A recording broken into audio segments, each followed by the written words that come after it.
Kimber White here, Boxing Bants, and I'm very happy to be here with Mark Dunlop after a successful show in the Europa Hotel with 3 wins for three of the lads. Mark, this has been postponed about 3 times. How difficult has it been for you the last while?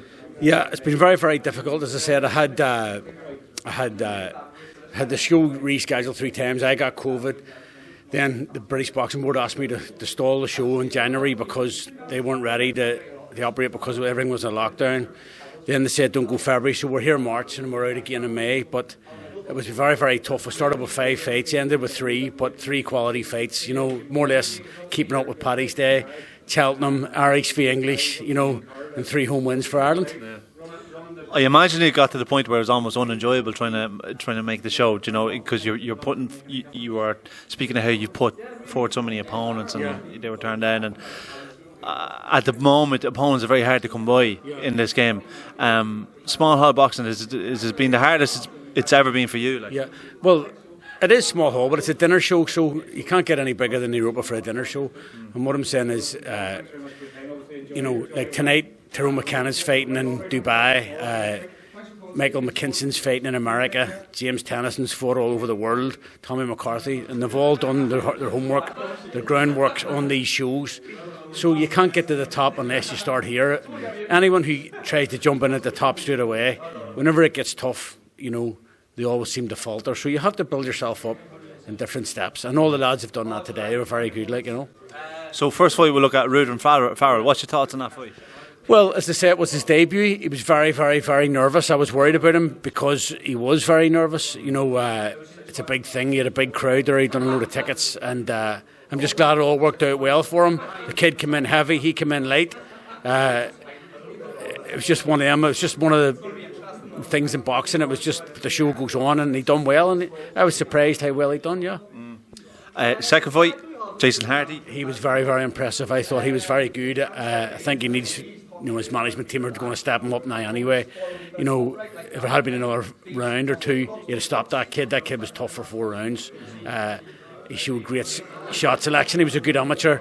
I don't know much about him, but I did read up that he was a good amateur. And yeah, I think he's a big future for Ireland in the middleweight division, like, definitely. Big night for Colin Murphy because obviously he's headlining, very young fella, headlining. He's got a stoppage in Belfast in his hometown. What was your reflection on that? It was a very, very good performance. I enjoyed it. I thought he loaded up a bit too much, but it's all experience. I'm glad that it went the way it went. He stopped the kid. The kid was a tough kid. The kid came to win. There's no doubt about that.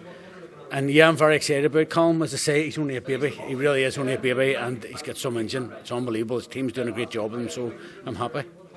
So you've just announced the next show already with Eric Donovan headlining, am I right in saying? Yes, Redemption, yes. Yeah, I'm looking forward to that. There one 14th of May in here. It's another dinner show, as I say. We're going to run them regular, keep our boys active and we'll get Eric back and see what happens from that. There potentially his last fight. Eric will make his own mind up. He's very experienced, he knows. But, He lost to like 2-time Olympic champion his last fight. There's no shame in that there. He took a fight that nobody else wanted to take. He's a prize fighter. He earned good money, and he rolled the dice. And, you never ever, what the old saying is, you have you lose 100% of the chances you don't take in life. So he's taking his chances and he done well. So to get that opportunity and he's raring to go again. So I really like Eric. I'll work with Eric forever. Like he'll end up managing and he'll end up promoting, and Eric will always be part of my team.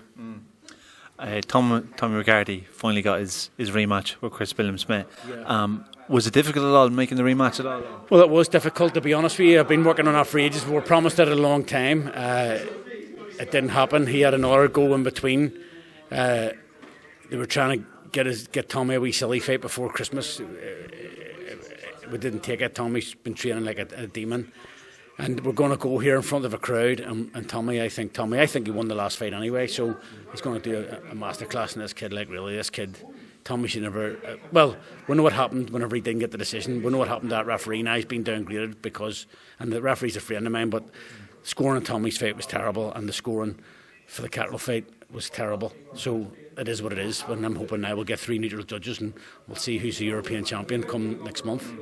Yeah, so Chris obviously took Tommy's European title away from him, and obviously at the time as well there was the British title, Commonwealth. Is it just European title that's on the line? Just European title now. The kids give up the kid has given up the British title, and Tommy was in line actually to be the mandatory challenger for that. There, I still want him to go for a British title. He will do it eventually. We'll never win the European, but we'll go hunt the British down as well. If I was the kids, the kids taking the fight, it's not good management. He doesn't need the fight. He's got the decision to push on, but fair play to him, we'll take it and we'll get our European title back. Last thing I'll ask you, I saw James Tennyson here tonight. I know he took a bit of time off. What do you think is the future for James? Do you think James will box again? Or? I don't know. James, as I say, he's been doing this 10 years and he's worked his way from these shows right up to the top. He's fought for everything, and he's won most of them. And he's enjoying now. He's got his house, his car. He's looking after his son part-time. He's in a new relationship. He's enjoying life as well. He doesn't need it, but ultimately it's his decision what he wants to do. He's still contracted to Matchroom, but he's got a really good job, which he works for a company called Connected Health, and he really is a good pillar in the community. So it's hard for him to get back into it again, but these nights maybe gee him up again. But I'd be happy if he walked away, to be honest with you, because he's done more than 99.9% more than any Irish fighter will ever do. He's done British, Commonwealth, European, WBA International, two-time world title challenger, two-time Irish champion, Celtic champion. He's done everything the right way. So I'm delighted, and he's like family to me, so I'll give him everything. How many more fights does he have left on his Matchroom contract? He's got one fight left, so he has. But obviously, same as Tommy, it's like winner stays on, isn't it? So he can keep going. He's very, very exciting. He's one of them kids that came good at the wrong time, because obviously, the pandemic and no crowds and Eddie really seemed to take to him. He did. No, as I say, I have a great relationship with Eddie, and they're always asking what's happening. But the wheeler has to come back. You can't make a kid fight. It has to be all in the heart. If it's not there, you don't just go through emotions at that level. Mm-hmm. I've seen kids do that and they end up getting stretched out. So, he'll tell us what he's doing, and I'll back him whatever he wants to do. As I say, I'm one of the fortunate ones in boxing. It's not in this for money, so I'm in this for glory. Mm-hmm. And but also I'm in it to see the kids doing well and not getting hurt. So it's up to them. Yeah. I'll give them the opportunities, and they're good enough or they're not good enough, or they will or they won't. Yeah. But as I said to you before, they lose 100% of the chances they don't take. Mm-hmm. Yeah. Mark, really appreciate your time. Enjoyed myself tonight, and you're going to bring us through more fights to come. So thanks for your time. Thanks very much. Thank you.